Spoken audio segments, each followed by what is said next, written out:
नमस्कार दोस्तों, उषा की आवाज़ चैनल में आप सभी का स्वागत है। हमारी आज की कहानी है अस्तित्व। मुझे किसी से कोई फर्क नहीं पड़ता, तुम हो या कोई और हो, समझी? जी, मैंने सर झुकाए हुए कहा और अपने शरीर को धकेलते हुए कमरे से बाहर ले आई। पलकें नम हो रही थी और ऐसा लग रहा था चीख चीख कर रो। उनके ऐसे शब्द सुनकर मेरा खून खौल गया, लेकिन प्यार है ना, उनसे कुछ कह नहीं सकती, कुछ कर नहीं सकती।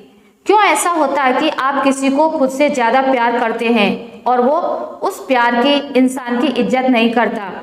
मैंने कहीं पढ़ा भी था, किसी से उतना ही प्यार कीजिए जितने के लिए वह लायक है। ज्यादा करेंगे तो वो आपको सहज उपलब्ध समझने लगेगा।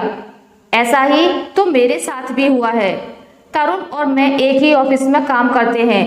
5 साल हो गए साथ काम करते। मुझे वो शुरू से पसंद थे, मगर उनकी पसंद कोई और थी। वो बस मुझको अपना दोस्त मानते और वैसा ही व्यवहार करते।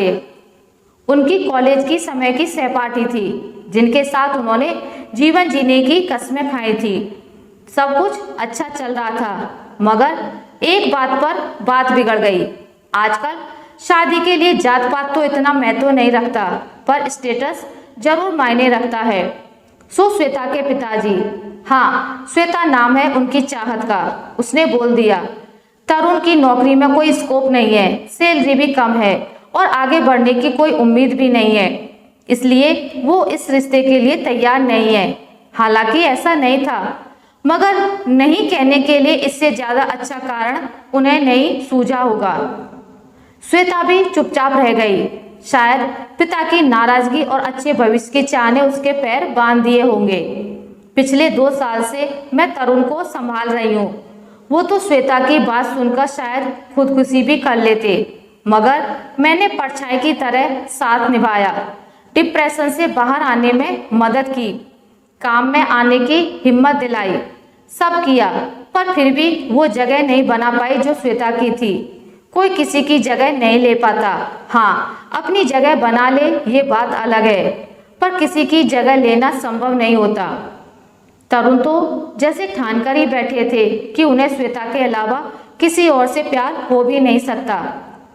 मैं चाहे जितनी भी कोशिश करूं, उनके लिए कुछ भी करूं, मैं वह नहीं बन सकती। आपने प्यार किया है किसी से, किसी के दुख में आपकी आंखें नम हुई हैं, किसी का दर्द अपना लगता है आपको, किसी की खुशी में खुश होकर नाचे हैं आप, या किसी के आंसू से रात भर जागे हैं। अगर ऐसा होता है तो संभल जाइए, रोकिए खुद को, वरना आप खुद को खो बैठेंगे, जैसे मैं खो बैठी हूँ अपने आप को। 7 महीने हो गए वो मुझे नज़रअंदाज कर रहे हैं, ऑफिस में भी बाहर भी। ना ठीक से बात करते हैं, ना ही मिलने में कोई खुशी। मेरे मैसेज का भी ठीक से कोई जवाब नहीं देते। मैं हर समय फिक्रमंद रहती हूँ, ईश्वर करे वो खुश रहें। रात में नींद खुल जाती है अचानक, फिर बची हुई रात उनके बारे में सोचते हुए बीत जाती है। ऑफिस में उनके आने तक ध्यान लगा रहता है, जब तक आ ना जाए। ये प्यार भी ना अक्सर ऐसे इंसान से होता है जिसे उसकी कदर नहीं होती। आपकी सिसकियाँ, आपकी बेचैनियाँ, आपकी जलती रूह से उसे कोई वास्ता नहीं होता। मैं उनके घर से बाहर आ गई हूँ, अचानक आवाज आई, रुको, वापस आओ। मैं ठिठक सी गई। चंद लम्हों पहले का मंजर आंखों में झूल रहा है। मैं उनके सामने घुटनों पर बैठी रोती हुई गिड़गिड़ा रही हूँ, इसलिए नहीं कि मुझसे प्यार करो, बल्कि इसलिए कि अतीत को भूलने की कोशिश तो करो। मुझे साथ रखो, भले दोस्त की तरह, मगर अकेले तो मत रहो। बाहर नहीं निकलोगे तो बीते कल से कैसे आगे बढ़ोगे? वो मेरे सामने खड़े थे, मुझे उठाने की एक बार भी कोशिश नहीं की, ना ही कुछ बोले, पत्थर की तरह निश्चल मौन रहे। मैं आंसू पोंछते हुए उठी, अपना बैग उठाया, तभी वो बोले, मुझे किसी के होने ना होने से कोई फर्क नहीं पड़ता, तुम्हारे होने से भी नहीं। जैसा है ठीक है, और वो भी बहुत कुछ है जिसे कहना संभव नहीं है मेरे लिए। मैं गाड़ी स्टार्ट कर रही हूँ, इस वादे के साथ कि अब इस दरवाजे पर नहीं आना फिर कभी। नौकरी का क्या है, कहीं और मिल जाएगी, चलो वापस चलें, एक नई शुरुआत करनी है। आशा करती हूँ आपको मेरी आज की कहानी अच्छी लगी होगी।